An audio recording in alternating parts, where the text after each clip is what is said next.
Class 8 এর জন্য খুব গুরুত্বপূর্ণ একটি প্রশ্নটি কি বলছে না, একটি আয়তক্ষেত্রাকার কাঠের ক্ষেত্রফল 9p square minus 4q square বর্গমিটার এবং প্রস্থ 3p মাইনাস 2q মিটার, তাহলে কাঠটির দৈর্ঘ্য কত? তো এই অঙ্কটা কিভাবে আমরা সমাধান করব আমরা এখন দেখব। তো দেখো, আমরা কি জানি যে দৈর্ঘ্য সমান ক্ষেত্রফল ভাজিত প্রস্থ, ঠিক আছে?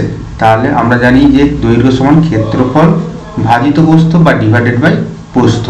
তাহলে এখান থেকে আমরা কি বলতে পারি, দেখো ক্ষেত্রফল দিয়ে আছে 9p square minus 4q square divided by প্রস্থ দিয়ে আছে 3p মাইনাস 2q, ঠিক আছে?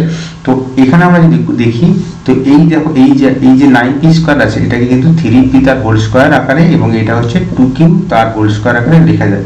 নিচে আছে 3p মাইনাস 2q।